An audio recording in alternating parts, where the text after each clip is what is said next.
이번에 필리핀에 갔더니 우리 청년 학생들이 집회하는데 그 선교사님이 하시더라고요. 한번 따라하겠어요. 성경 들고.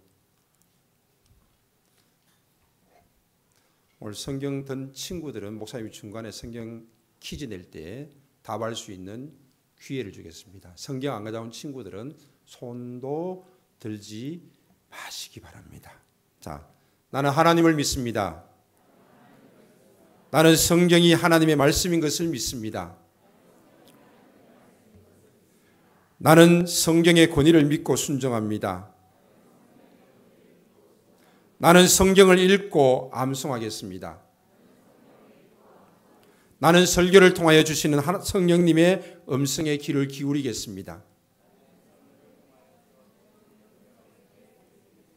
예, 내려놓으시기 바랍니다.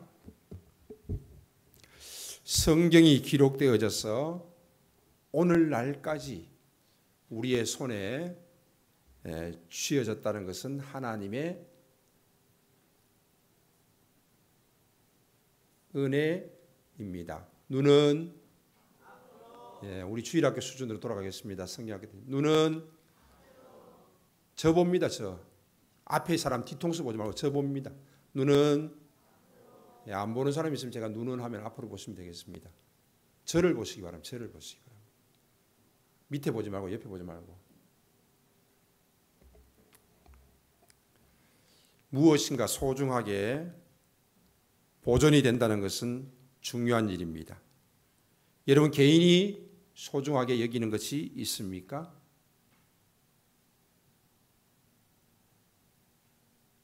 여러분 가정이 소중하게 여기면서 그것을 대대로 보존시키면서 물려주고 싶은 것이 있습니까?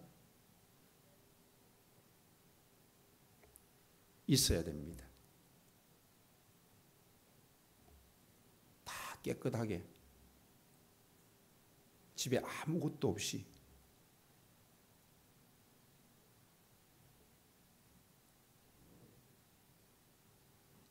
우리의 어르신 집에 가면은 다들 막 가족 사진, 할머니, 할아버지 사진 같은 거 붙어 있는 거 볼 수 있습니다.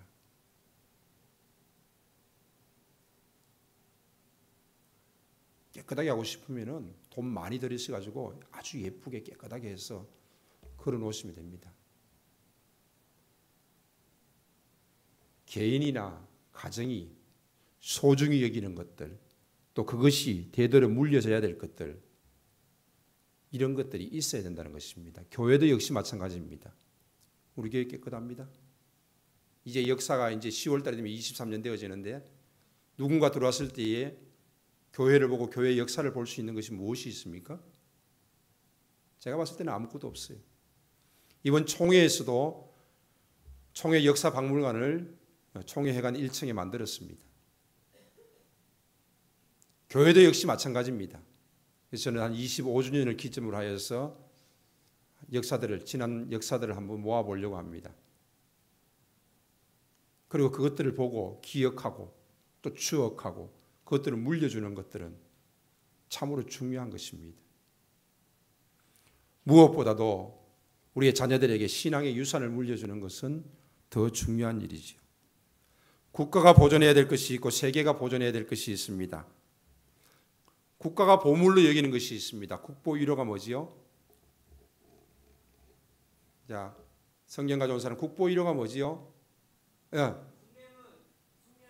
숭례문. 그렇지. 누가 동대문이라고 그랬어? 숭례문. 아, 맞습니다.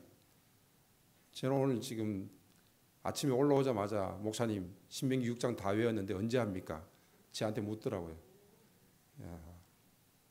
제가 오후에 할 겁니다. 숭례문 맞췄으니까 제가 상품 줄 거예요. 서울 숭례문이 국보 1호입니다. 국보 2호는 뭐지요? 모르지요. 1호는 아는데 그죠? 서울 탑골공원에 있는 원각사지 10층 석탑입니다. 국보 3호는 신라 23대 진흥왕 순습입니다. 그리고 2023년도 12월 달에 국보 341호가 지정되었습니다. 국보 341호 지금 마지막 건데 지금 한 360 넘게 나갔을 것 같은데 341호 뭘까요? 성경 가져온 친구만. 이순신하고 관련됐어요. 이순신? 뭘까요? 이순신? 저기 먼저 손 들었어. 이순신 쓴 금. 요 누가 장금이야? 장금이라 그랬는데 너 검색한 거 아니지? 검색하지 않았는데 그럼 검색하지 않았다면 둘 다 목사님이 끝나고 오후에 상품권 주도록 하겠습니다. 예, 이순신 장군이 쓴 장금이 341호로 국보로 지정되어졌습니다. 그리고 2021년도부터는 국보 1호, 국보 2호 이런 말을 잘 쓰지는 않지만은 그래도 지금 관례적으로 써왔기 때문에 그렇게 쓰고 있습니다. 왜 그런가 하면은 국가의 보물이 서열을 따지는 것은 아니라는 것이 견해입니다. 그래서 2021년도부터는 잘 사용되고 있지는 않지만 그럼에도 불구하고 아직까지도 많이 사용되고 있습니다. 이처럼 국가에서 보물로 여기는 것들이 있습니다. 그리고 세계가 또 보물로 여기는 것들이 있습니다. 세계 유네스코. 유네스코는 뭐 유적이든지 문화든지 여러 가지 것들이 많이 있습니다. 우리나라에도 유적이 14군데 있고 서해안 갯벌이 유네스코 세계 지질공원으로 등재되었습니다. 그래서 이 갯벌에는 2150종류의 생물들이 살고 있고 네 곳입니다. 서천, 고창, 신안, 보성. 갯벌은 전 세계적으로 찾아보기 힘든 곳입니다. 서해안 갯벌. 그리고 특별히 우리 수원에 있는 수원 화성 1997년에 유네스코 세계유산에 등재되었습니다. 그 성에 가면은 총알 자국들이 많습니다. 일제강점기 때에 전쟁 시대에 많이 훼손되었습니다. 그러나 복원되었습니다. 기록에 근거하여서 복원되었습니다. 어느 정도 기록이 잘 되어져 있느냐? 그림으로까지 잘 기록이 되어져 있습니다. 정약용이 설계하고 건설에 참여하고 정약용이 거중기를 사용했습니다. 보통 성은 산 위에 지어져 있습니다.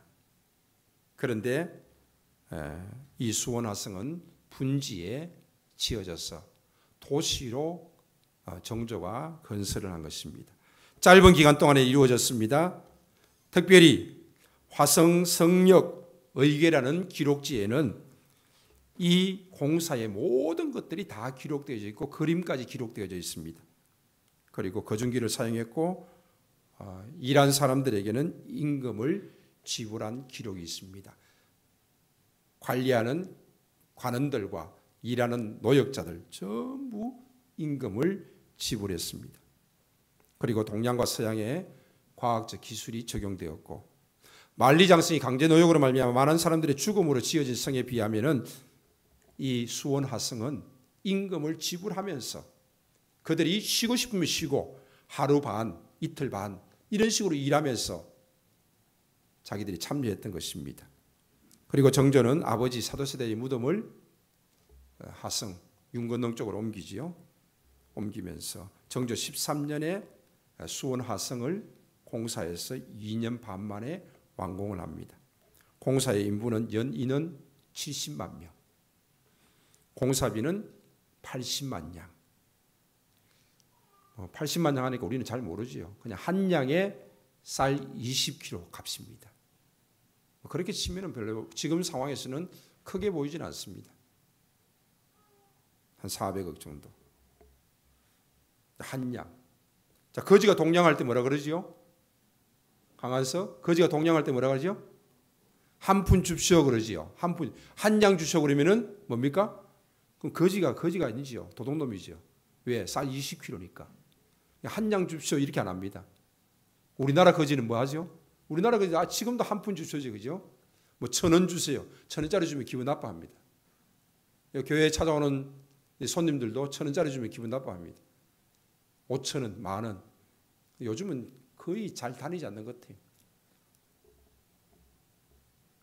한 푼 줍시오. 한 푼은 한 양의 100분의 1입니다.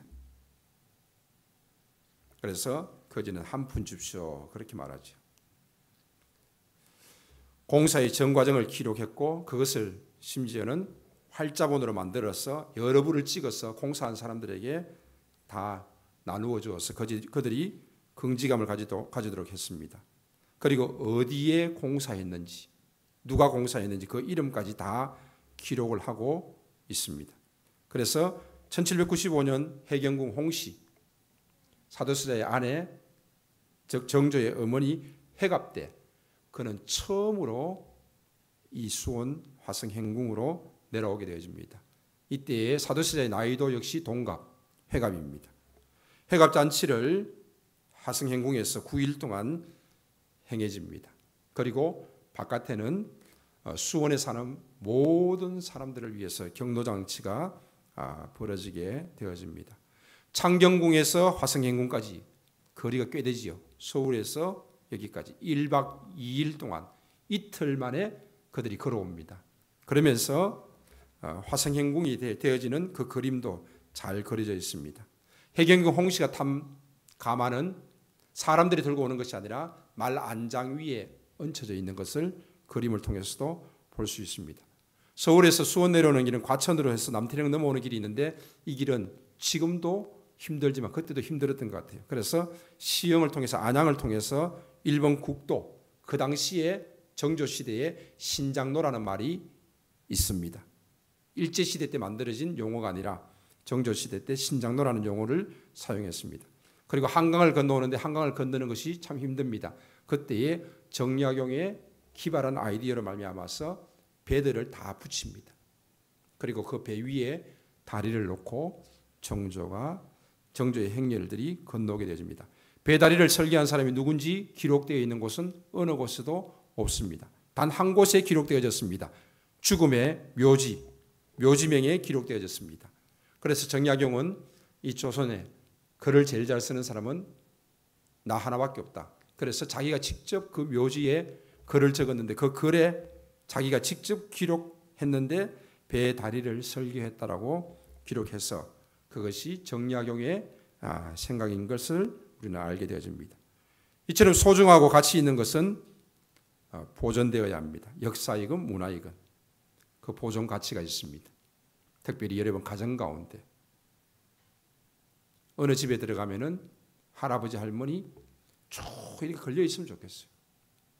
그리고 어느 교회 장로, 어느 교회 권사 이렇게 쫙 걸려 있으면 좋겠어요. 밑에 몇 줄이라도 좀 적어놓고 집에서 가정마다 화성 성역의궤라는 이 기록지는 그림으로까지 기록되어져 있어서 2007년도에 세계 기록 유산으로 등재되게 됩니다. 야, 이렇게 그림으로 그려진 것 같은 기록물이 어디 있느냐 그렇게 해서 2007년도에 세계 기록유산으로 등재되게 됩니다. 예루살렘 박물관 귀한 것들이 너무 많습니다. 한번 유튜브 검색해 보시기 바랍니다. 아드바셀 유대인 박물관이 있습니다. 나치가 유대인을 학살한 기록물들이 다 기록되어져 있고 거기에 필요한 것들이 많이 전시되어져 있습니다. 여기에 독일의 총리 메르겔이 가서 그것을 보고 또 거기에 무릎을 꿇었다라는 이야기가 있습니다. 사과했다라는 거죠.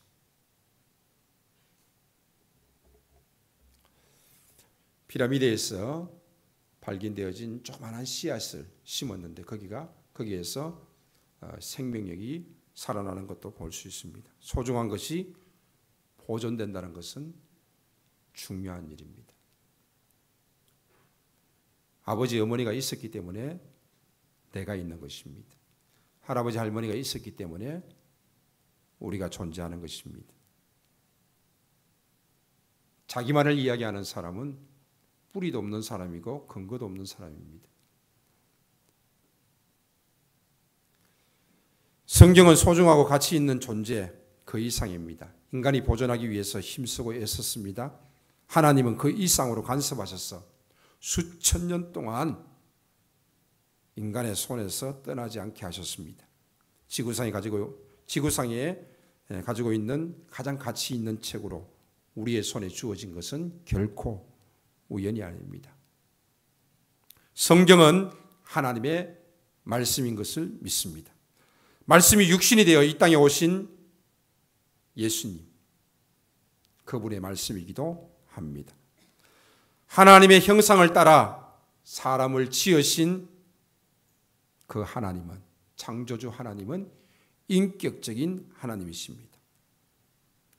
그 인격은 지정의로 나타납니다. 하나님의 말씀인 성경 역시 지정의로 하나님처럼 우리가 대해야 한다는 것입니다. 그래서 오늘 이 시간에는 지정의로 성경을 대하고 하나님의 말씀을 대하는 부분에 대해서 여러분에게 말씀을 전하려고 합니다. 첫 번째 지입니다. 지는 무엇입니까? 안다는 것이죠. 참된 지식은 무엇입니까? 여러분들이 많은 지식들을 우리는 추구하고 있습니다. 그리고 이제는 그 많은 지식들이 우리의 손에 들려져 있습니다. 그러나 성경은 참된 지식을 무엇이라고 말합니까? 여호와를 경외하는 것이 지식의 근본이니라.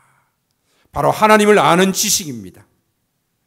호세아 4장 6절에서는 내 백성이 지식이 없으므로 망하였다라고 말하고 있습니다. 신앙이라는 것은 하나님을 참되게 아는 데서부터 시작됩니다. 성경을 뒤로하고 어떻게 하나님을 알 수 있겠습니까? 성경을 뒤로하고 어떻게 신앙의 열심을 가질 수 있겠습니까? 요한복음 17장 3절에는 영생은 유일하신 하나님과 그가 보내신 예수 그리스도를 아는 것이다 라고 말씀하고 있습니다. 하나님에 관하여 아는 지식, 이것이 참된 지식입니다. 선다싱은 이렇게 말합니다. 하나님은 머리로 알 수 없고 오직 마음으로 알 수 있다. 그렇습니다. 머리로 아는 것이 아니라 이 마음으로 알아야 되는 것입니다. 천국과 지옥의 차이는 이 머리와 마음 사이 30cm라고 누군가 이야기합니다. 머리에서 마음으로 내려오지 아니하면은 천국이 아니라는 것입니다. 머리에서 얻어진 지식, 깊은 곳으로 내려가야 합니다. 마음속에 그 말씀이 내려가야 되는 것입니다. 그리고 그 마음속에 예수 그리스도가 자리 잡아야 하는 것입니다. 머리로 아는 사람과 마음으로 아는 사람은 다릅니다. 인간관계도 역시 마찬가지입니다. 머리로 아는 사람과 마음으로 아는 사람, 그 인간관계는 다릅니다. 마음을 주는 사람이 있습니다. 마음이 통하는 사람이 있습니다. 그리고 마음을 주지 않는 사람이 있습니다. 그저 대면하는 거지, 아는 정도지. 명가 식구들끼리 마음을 주세요. 교회 성도들끼리 마음을 주세요. 가장 많이 만나는 사람이 바로 지금은 형제도 아닙니다. 친척도 아닙니다. 바로 교회 식구들입니다. 그 교회 식구들 속에서 여러분들이 3명, 5명 마음을 열고 마음을 함께 할 수 있는 사람을 가지시기 바랍니다.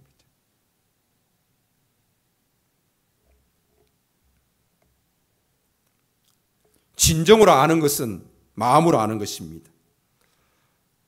하나님에 관한 지식이 머리로 아는 것이 아니라 마음으로 아는 지식이 되어야 한다는 것입니다. 우리는 하나님을 어떻게 알고 있습니까? 진정으로 마음으로 아는 사람은 하나님과 친밀함을 누릴 수 있습니다. 그것이 바로 기도로 나타납니다. 하나님 앞에 기도하는 것입니다. 영상 한번 볼까요? 목사님이 요즘 한 스님의 설교라고 할 수도 없고 뭐라 그러죠? 설법을 들었다가 깜짝 놀랐어요. 법륜이라는 스님이 어떤 얘기를 하셨냐면 뭐뭐뭐 해주세요 그거를 기도라고 하지 않습니다. 우린 그게 기도인데 뭐뭐뭐 해주세요라고 하는 것을 기도라고 하지 않습니다. 그것은 기복이라고 말하지요. 본인은 기도를 하는 게 아니고 기복을 하고 있는 것입니다. 그러니까 집착, 욕구를 성취시키기 위해 하는 것은 기복입니다. 여러분 이게 지금 불교에서 한 스님이 하신 말씀이에요. 오늘 교회 나와서 뭐뭐뭐 해주세요 하시는 분은 불교인의 수준의 기도도 아닌 기복을 하고 있는 겁니다. 제가 그렇게 기도는 우리의 뜻을 이루는 것이 아니라 하나님의 뜻이 이루어지기 위해서 하나님과 대화하는 것입니다 라고 끊임없이 가르쳐줘도 안 바뀌어? 전 놀랬어요. 여러분, 이 메시지를 목사가 했으면 좋은 설교라고 하지 않았겠어요? 마음으로 친밀감을 가지는 사람은 하나님과 기도의 시간을 가집니다. 기도가 없다라는 것은 머리로 아는 하나님이지 마음으로 아는 하나님이 아니라는 것이요.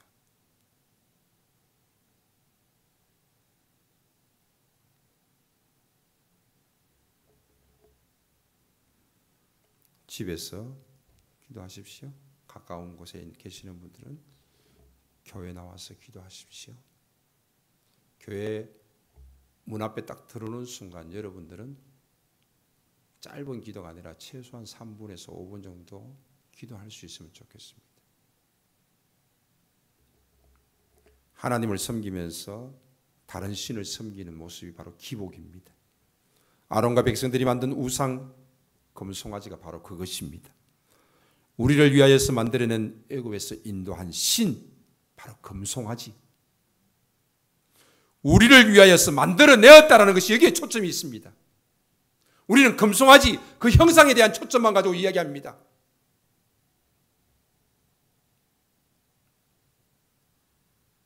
하나님과의 관계가 마음으로 새로워지고 그리고 하나님과의 관계가 마음으로 이어진다라면 우리는 변화되어져 갈 것입니다. 우리가 봉사하는 것 못지않게 중요한 것이 있다면 하나님의 말씀을 가까이 하는 것입니다. 성경을 읽고 D6 커리큘럼을 통하여서 주중 묵상을 계속해서 이어가는 것입니다. 성경을 이성적, 지식적으로 아는 것 아닙니다. 여기서 안다라는 것은 체험적으로 아는 단어를 사용합니다. 지식적으로 많이 아는 것 중요하지요. 그렇지만 마음으로 알아야 하는 것입니다. 커리큘럼 클리어 학습법을 통해서 우리는 연결하기, 배우기, 탐구하기를 통하여서 성경의 지식을 많이 접하게 되어집니다. 그러나 이것이 마음으로 알 수 있도록 우리는 해야 하는 것입니다. D6는 제자 훈련입니다. 자녀를 제자 삼는 것뿐만 아니라 부모가 제자 되는 것입니다. 그리고 세대 간 제자 훈련이 동시에 이루어지는 것입니다. 그러므로 부모와 자녀가 함께 성경에 관한 것들을 알아나가야 하는 것입니다. 그 알아나가는 첫 번째 걸음이 바로 성경을 읽는 것입니다. 여기서 성경을 읽는다 그랬을 때 우리는 눈으로 읽습니다. 그러나 그들의 삶의 모습 속에서 그들은 성경을 읽을 때 분명히 소리내어서 읽습니다. 그래서 가정에서 성경을 읽는 소리가 납니다. 성경을 통독하는 것이 소리내서 읽습니다. 요즘 난독증이 심합니다. 아이들이 책을 못 읽어요. 성경봉도 우리 주일학교 중고등 아이들 시키잖아요. 제대로 끊고 제대로 전달력이 될 수 있도록 읽어야 되거든요.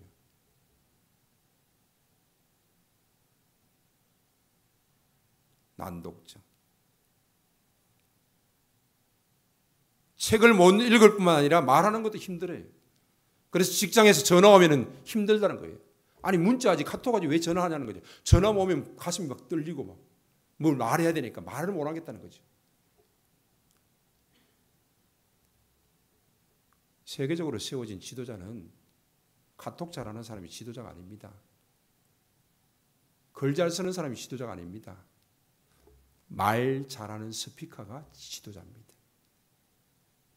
그들이 세계를 흔듭니다. 세계를 주름잡습니다. 직장에 가서도 그들이 리더가 되는 것입니다. 그래서 우리가 말하는 것은 굉장히 중요한 것입니다. 읽고 쓰고 말하는 것들. 여러분 이런 말을 들어본 적 있습니까? 혀가 살이 쪘다. 이런 말 들어본 적 있어요? 실제로 혀를 사용하지 않으면 혀가 살찐답니다. 아파서 병원에 누워서 말도 잘 못하니까, 말을 안 하니까 이 혓바닥이 살이 찌는 거예요.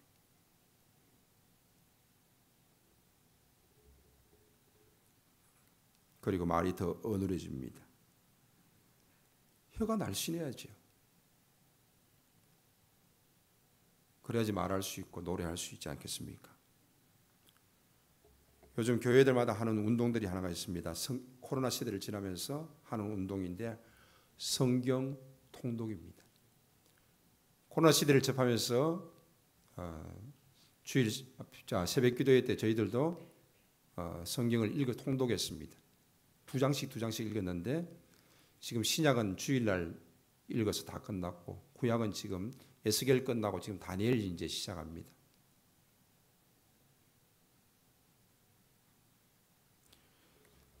교회들마다 성경 통독 운동이 일어났습니다. 그리고 더 나아가서 가정에서 성경 통독 운동이 일어났습니다. 아이들과 함께 성경 통독이 있는 거죠. 그래서 어느 교회는 성경을 통독하는데 이 폰을 놓고 녹음합니다. 녹음. 창세기 1장 태초에 하나님이 천지를 창조하시니라 해서 쭉 녹음합니다. 그래서 자기 분량대로 하는데 석 달에 1독. 그래서 교인들이 도전하고 25분에서 45분 정도. 말이 빠른 사람들은 25분, 조금 느린 사람들은 한 45분 정도 시간을 투자해서 성경을 소리 내서 통독하는데 녹음해서 파일을 계속 올리는 겁니다. 올렸는데 석 달이면 1독하는 거예요. 그리고 끝나고 또 1독하고 또 1독하고 지금 계속하고 있어요. 또는 아니더라도 한 번 정도는 성경 1독 한번 도전해 볼 필요 있지 않겠습니까? 녹음해서.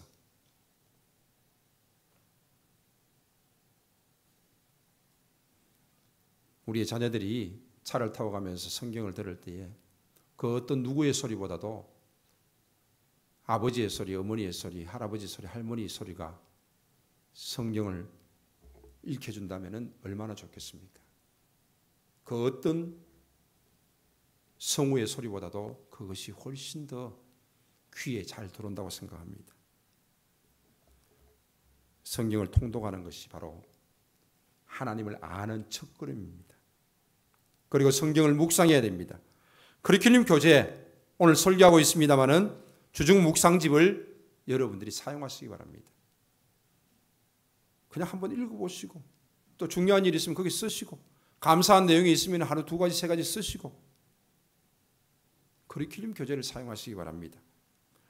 주중 묵상집을 사용하는 사람은 오늘 설교와 오늘 오후 나눔을 자기의 것으로 만드는 사람입니다. 주일 설교 듣고 주일 오후 나눔 한 것 얼마나 귀해요. 좋지요. 그러나 더 나아가서 이것이 주중 묵상으로 이어지는 사람은 그 주일날 들려진 말씀과 오후에 커리큘럼 나누었던 것들이 뭐예요? 자기의 것이 되어집니다. 한 주간 동안 주중 묵상을 통해서. 그래서 성경을 묵상하시기 바랍니다. 주중 묵상을 통해서 자기의 것으로 만들어 나가시길 바랍니다. 52주 6년 동안 주어지는 이 커리큘럼이 그 주제에 따라 주어지는 이것들이 우리가 다시 묵상하고 생각하면서 나의 것으로 만들어지고 기독교 세계관으로 형성되어질 수 있다면 얼마나 좋겠습니까? 그냥 이 좋은 교재를 주일날 하루만으로 끝내서는 되지 않습니다. 지금 토요일날 가정예배 드리면서 2시간 동안 예습하는 가정들도 꽤 있습니다. 그리고 복습도 하시고 또 주중 묵상을 통해서 자기의 것으로 만들어 나갈 수 있다라면 좋겠습니다. 두 번째는 성경을 지정해서 정으로 대하는 것입니다. 참된 정의란 무엇입니까? 정의라는 것은 감성, 감정이라고 말할 수 있습니다.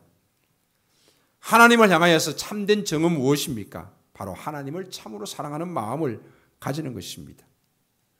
말씀을 사랑하는 마음을 가지고 말씀을 대하는 것, 그리고 하나님을 사랑하는 마음을 가지고 하나님을 대하는 것, 이것이 바로 하나님을 사랑하고 이웃을 사랑하는 마음으로 이어지는 것입니다.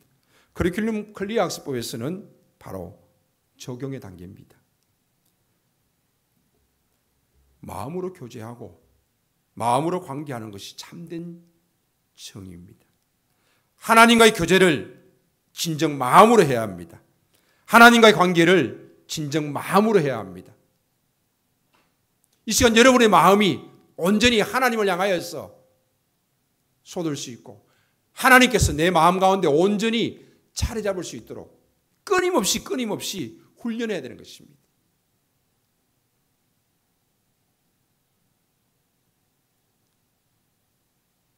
우리의 몸에도 근육이 있듯이 근육이 있어야지 그것을 받쳐주고 힘을 낼 수 있듯이 우리의 마음에도 근육이 있습니다. 그 마음의 근육이 끊임없이 하나님을 사랑함으로 움직여야 되는 것입니다. 그리고 하나님과의 관계를 가져나가야 되는 것입니다. 마음의 근육을 키우는 것이 필요합니다. 게임만 하는데 무슨 근육이 생기겠습니까? 여름이 왔는데 여름이 보입니까? 덥기만 덥고 에어컨 밑에서 하루 종일 보내면서 여름이 뭔지 아이고 빨리 지나가지 않나. 가을이 오면 또 가을이 뭔지 또 지나가면 겨울이 오겠지. 겨울이 오면 추운 겨울 방구석에서 또 겨울 지나가면 따뜻한 봄이 오겠지.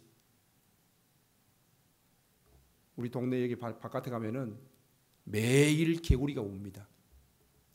여러분 개구리 소리 들어보셨어요? 저도 한 해 몇 번 안 들립니다. 한 해.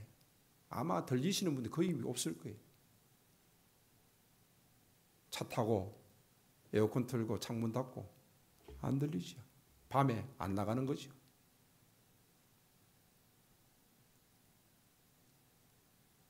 여름에 푸른 산들이 보이십니까?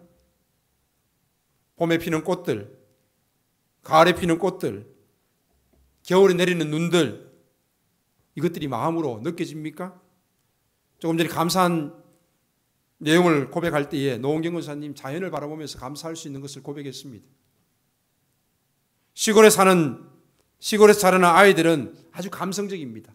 그들은 몸으로 봄을 배웠고 여름과 가을과 겨울을 그들은 몸으로 느끼고 있습니다. 그렇게 자란 아이들이 다 성공하는 모습들을 볼 수 있습니다.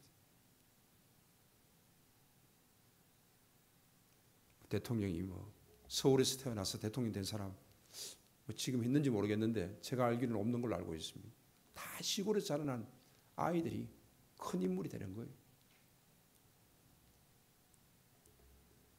우리의 마음의 근육이 움직여야 합니다. 우리 감성이 살아나야 되는 것입니다.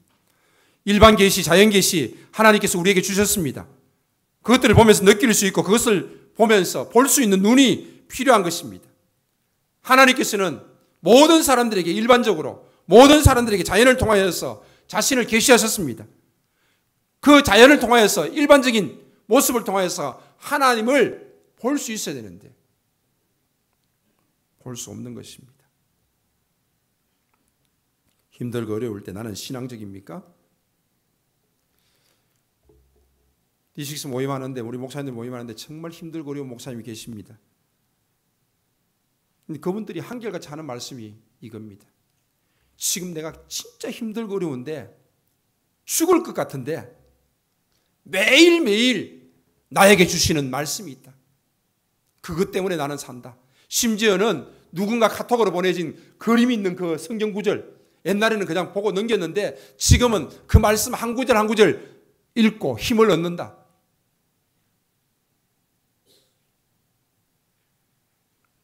힘들고 어려울 때에 하나님의 말씀이 다가와야 됩니다. 하나님 말씀이 보여야 됩니다.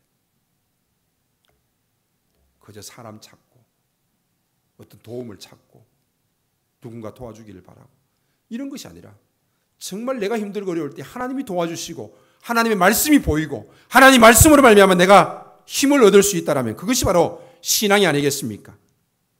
힘들고 어려울 때 하나님 말씀을 가까이 하는 자, 나에게 힘 주시는 그 말씀을 붙들고 살아가는 자, 자기 삶에 고난이 왔을 때에 하나님의 말씀이 기억나는 것, 자기 삶에 고난이 왔을 때에 하나님 말씀을 가까이 하는 것. 평소에 하나님 말씀이 없으면은 흔들리고 하나님 말씀이 고난이 왔을 때 더욱 멀어지게 되는 것입니다. 마지막 세 번째입니다. 지정의, 의의 세 번째입니다. 알고 느낀 것을 의지적으로 나아가게 하는 것입니다. 즉 행동하기입니다. D6 커리큘럼 반응하기죠. 그래서 우리는 D6 커리큘럼에서 나눔을 할 때 제일 마지막에 사실은 반응하기를 중점적으로 할 필요가 있습니다. 나는 이렇게 반응한다. 나는 이렇게 하겠다. 나는 이렇게 한 주간 삶을 살겠다. 이것이 중요한데 다 지식적인 수준에서 딱 머물고 끝내버립니다. 그러니까 D6 커리큘럼에서 가장 중요한 부분은 바로 반응하기입니다.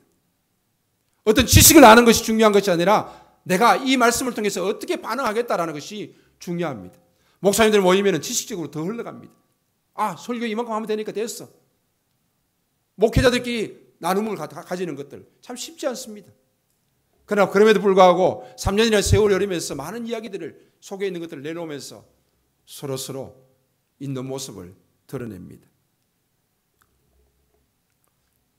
참된 의 무엇입니까? 저는 오늘 이 마지막 세 번째 부분이 가장 저에게 충격적으로 다가왔습니다. 의는 무엇입니까? 하나님께서 아브라함을 부르신 목적 창세기 18장 19절 말하고 딸들은 우리가 들었지요. 내가 그로 그 자식과 건숙에게 명하여 여호와의 도를 지켜 의와 공도를 행하게 하려고 그를 택하였나니 나 여호와가 아브라함에 대하여 말한 일을 이루려 함이라.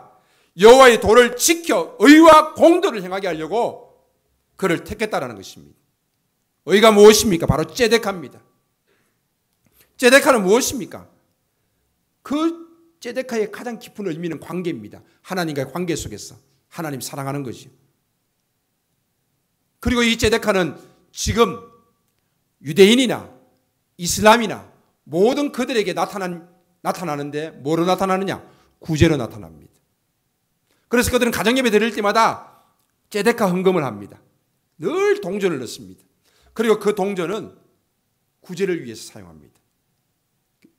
공동체에서 교회에서 누가 힘들다? 어떤 일에 구제가 필요하다? 자, 우리가 여름에 행사할 때 필리핀에 빈민촌 선교 간다?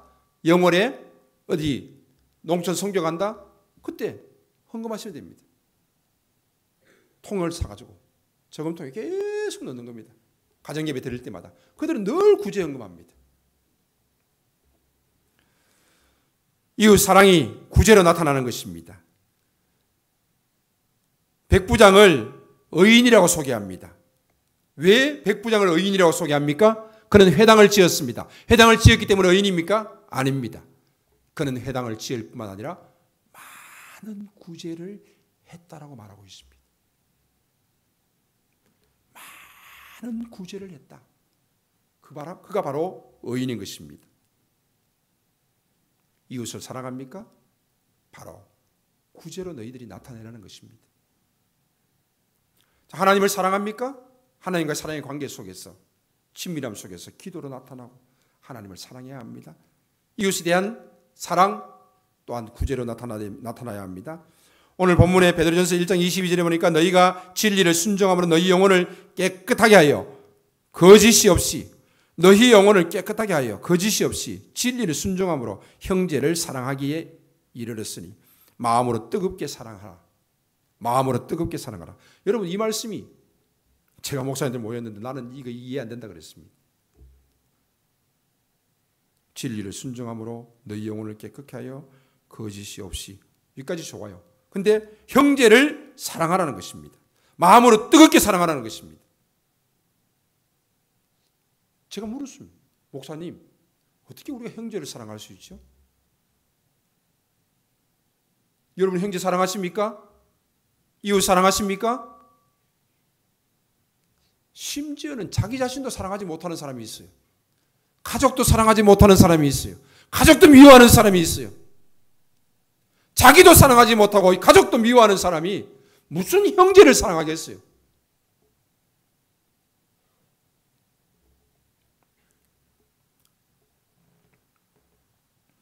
교회 식구들을 사랑하십니까? 교회 공동체를 사랑하십니까? 내 가족처럼 사랑하십니까? 너 천만의 말씀.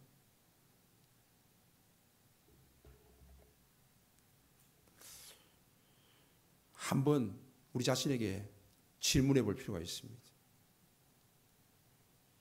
자기를 사랑하는 것처럼 가족을 사랑하고 가족을 사랑하는 것처럼 교회 식구들을 사랑해야 합니다.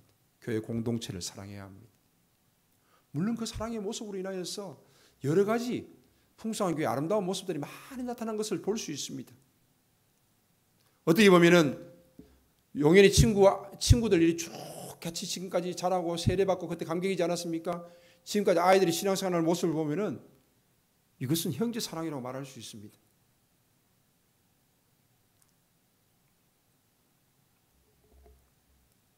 우리 조유영 권사님 아파할 때 같이 아파했고 형제 사랑입니다. 아버지의 마음, 목회자의 마음,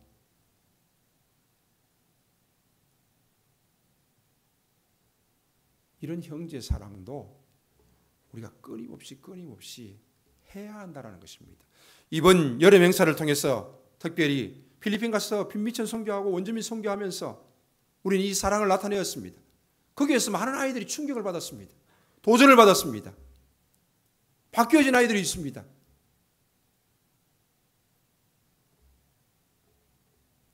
강원도 영월에 가서 첫째 날 우리는 예배만 드리고 왔습니다만은 한 90명 정도 된 것 같아요. 둘째 날 진짜 뜨거운 태양 아래 얼굴이 펄거이 다 익었어요. 전부 다. 다니는 아이들이.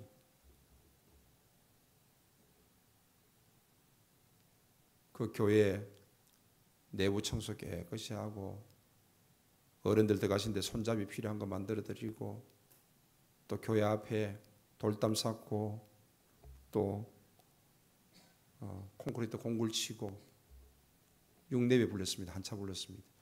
4 불러가지고 모자라가지고 6예배 불렀는데 공굴 다 치워주고 그리고 앞으로 해야 될 일이 많습니다.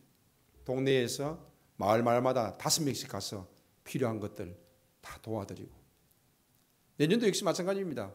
박창식 목사님 우리 여기 10년 옵니다라고 약속했습니다. 노화도 10년 간다고 했는데 7년 만에 노화도 끝났습니다.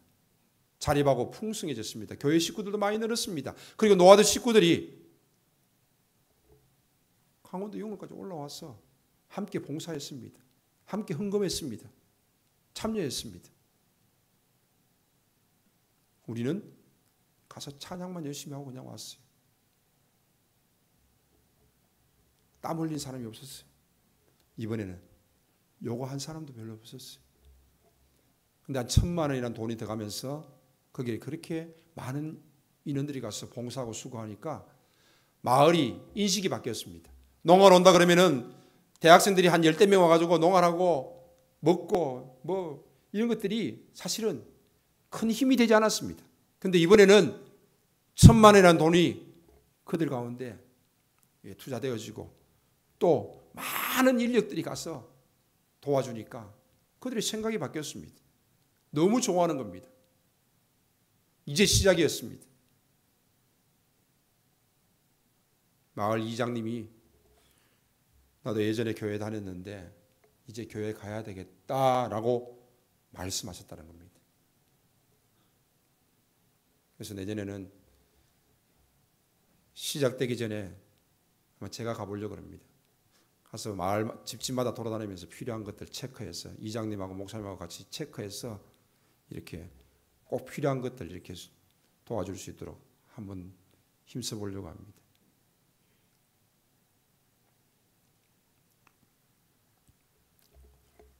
이웃사랑, 형제사랑 이것은 행할 때에 그 사랑이 우리에게 다가오는 것입니다. 왜 안 됩니까? 참된 의를 따르지 않기 때문입니다. 왜 안 됩니까? 로더십을 인정하지 않기 때문입니다. 로더십이란 무엇입니까? 하나님이 나의 왕이시요 하나님이 나의 주인이십니다. 하나님을 나의 주로 인정하지 않기 때문에 그렇습니다. 하나님을 나의 왕으로 인정하지 않기 때문에 그렇습니다. 하나님이 나의 주가 아니고 하나님이 나의 왕이 아닌데 내가 왜 땀 흘려서 수고하고 무더운 날씨에 또 먼 나라까지 가서 형제 사랑한다고 내 돈 쓰고 내 시간 내어서 그렇게 하는 겁니까? 하지 않지요. 그러나 하나님을 나의 주로, 하나님을 나의 왕으로 인정하는 그 로더십이 바로 세워져 있다라면은 내 돈을 들이고 내 시간을 내어서 하나님이 원하시는 그 일들을 하게 되는 것입니다. 내 삶의 주인이 바로 내가 되어지고 내 인생의 주인이 바로 내가 되어지는 삶을 살아가는 자, 하나님이 나의 주가 되어지고 하나님이 나의 왕 되심을 거부하는 자입니다. 로더십이 제대로 세워지지 않고서는 참된 의를 이룰 수 없다라는 것입니다. 하나님 사랑과 이웃 사랑을 나타낼 수 없다라는 것입니다. 참된 의는 구제와 공리를 통한 하나님의 사랑으로 나타납니다. 우리가 말로만 하는 것이 아니라 구제와 선교에 함께 해야 합니다. 참아람 교회 우리보다 훨씬 열악합니다. 그래서 이번에 저는 계속해서 교제하면서 박상식 목사가 하는 사역을 알고 있었습니다. 그럼에도 불구하고 제가 가까이 하지 않았습니다. 그런데 어느 날 제가 가까이 하는 사람이 되었어요. 그래서 이번에 한번 가자. 농촌도 가고 필리핀도 가게 되고 은혜인 것 같습니다. 그리고 박창식 목사님도 이 의에 대한 이야기를 같이 나누었습니다. 참된 의, 로더십, 말로만 하는 것이 아니라 나의 주요, 나의 왕 되신 하나님을 고백하면서 우리가 몸으로 그 의를 행하자라는 것입니다. 말씀을 맺습니다. 성경은 하나님의 말씀입니다. 하나님은 인격적인 존재이시며 성경 역시 인격적인 존재로 대해야 합니다. 지정의로 대하면서 하나님의 말씀이 우리의 삶 가운데 나타나고 우리가 더욱더 하나님을 사랑하는 믿음의 사람 되기를 주의 이름으로 축복합니다. 살아계신 하나님 아버지 감사합니다. 하나님의 형상 따라 지음받은 우리 인간들이 지정의 인격적인 모습으로 하나님을 사랑하게 하시고 인격적인 모습으로 하나님의 말씀을 대하며 그 말씀이 우리의 삶 가운데 나타나게 하여 주시옵소서. 예수님의 이름으로 기도하옵나이다. 아멘.